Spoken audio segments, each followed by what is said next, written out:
ابتدا ہے رب جلیل کے بابرکت نام سے جو دلوں کے بھید خوب جانتا ہے۔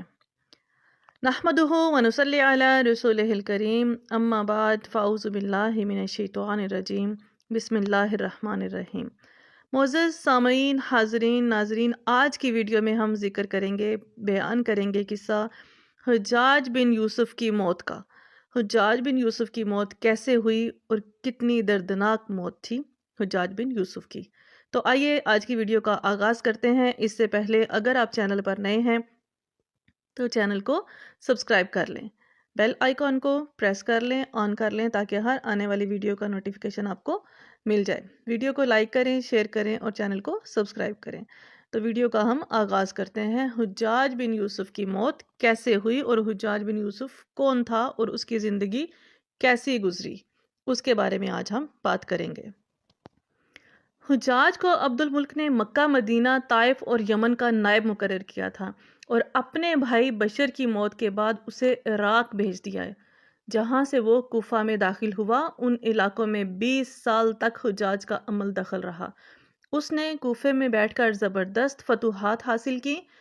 اس کے دور میں مسلمان مجاہدین چین تک پہنچ گئے۔ حجاج بن یوسف نے ہی قرآن پاک پر اعراب لگوائے۔ اللہ تعالیٰ نے اسے بڑی فصاحت و بلاغت اور شجاعت سے نوازا تھا۔ حجاج بن یوسف حافظ قرآن تھا، شراب نوشی اور بدکاری سے بچتا تھا۔ وہ جہاد کا دھنی اور فتوحات کا حریص تھا، مگر اس کی تمام اچھائیوں پر اس کی ایک برائی نے پردہ ڈال دیا تھا، اور وہ برائی وہ تھی سعید بن جبیر کا ناحق قتل۔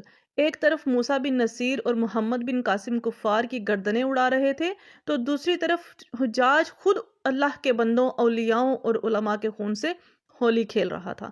حجاج نے کم و بیش 1,20,000 انسانوں کو قتل کیا۔ اس کے جیل خانوں میں ایک دن میں 80,000 قیدی ایک وقت میں موجود ہوتے، جن میں سے 30,000 خواتین تھیں۔ اس نے جو آخری قتل کیا وہ عظیم تابعی اور زاہد و پارسا انسان حضرت سعید بن جبیر رضی اللہ تعالی عنہ کا تھا۔ انہیں قتل کرنے کے بعد حجاج پر وحشت سوار ہو گئی، وہ نفسیاتی مریض بن گیا تھا۔ حجاج جب بھی سوتا، حضرت سعید بن جبیر اس کے خواب میں آ کر اس کا دامن پکڑ کر کہتے کہ اے دشمن خدا، تو نے مجھے کیوں قتل کیا؟ میں نے تیرا کیا بگاڑا تھا؟ اس کے ساتھ حجاج کو وہ بیماری لگ گئی جسے زمہریری کہا جاتا تھا۔ اس میں سخت سردی کلیجے سے اٹھ کر سارے جسم پر چھا جاتی ہے۔ وہ کانپتا تھا، آگ سے بھری انگیٹھیاں اس کے پاس لائی جاتی تھیں اور اس قدر قریب رکھ دی جاتی تھیں کہ اس کی کھال جل جاتی تھی، مگر اسے احساس تک نہیں ہوتا تھا۔ حکیموں کو دکھانے پر انہوں نے بتایا کہ پیٹ میں درد ہے۔ ایک طبیب نے گوشت کا ٹکڑا لیا اور اسے دھاگے کے ساتھ باندھ کر حجاج کے حلق میں اتار دیا۔ تھوڑی دیر بعد دھاگے کو کھینچا تو اس گوشت کے ٹکڑے کے ساتھ بہت عجیب نسل کے کیڑے لگے ہوئے تھے۔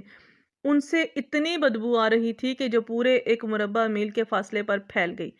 درباری اٹھ کر بھاگ گئے، حکیم بھی بھاگنے لگا۔ حجاج بولا، تم کہاں جاتے ہو؟ حکیم بولا، تیری بیماری زمینی نہیں، آسمانی ہے، اللہ سے پناہ مانگ۔ حجاج جب ہر طرح کی تدبیروں سے مایوس ہو گیا تو اس نے حضرت حسن بصری رحمۃ اللہ علیہ کو بلوایا اور ان سے دعا کی درخواست کی۔ وہ حجاج کی یہ حالت دیکھ کر رو پڑے اور فرمانے لگے، میں نے تجھے منع کیا کرتا تھا نا، کہ میں تجھے منع کرتا تھا کہ نیک بندوں کے ساتھ چھیڑ چھاڑ نہ کرنا، ان پر ظلم نہ کرنا، مگر تو باز نہیں آیا۔ بیان کیا جاتا ہے کہ حضرت سعید بن جبیر رضی اللہ تعالیٰ عنہ کی وفات کے 40 دن بعد ہی حجاج کی بھی موت ہو گئی تھی۔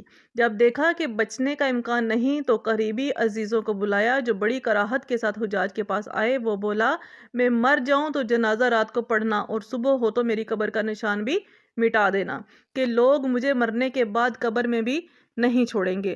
اگلے دن حجاج کا پیٹ پھٹ گیا اور اس کی موت واقع ہو گئی۔ اللہ پاک ظلم کی رسی دراز ضرور کرتا ہے، لیکن جب ظالم سے حساب لیتا ہے تو فرشتے بھی خشیت الہی سے کانپتے ہیں، عرش ہل جاتا ہے۔ اللہ ظالموں کے ظلم سے ہم سب کو محفوظ رکھے، آمین ثم آمین۔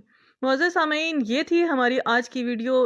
اس میں ہم نے حجاج بن یوسف کی موت کا قصہ بیان کیا۔ امید کرتی ہوں آپ کو ویڈیو اچھی لگی ہوگی۔ اللہ پاک ہم سب کو ہدایت عطا فرمائے اور نیک راستے پر چلنے کی توفیق عطا فرمائے، آمین ثم آمین۔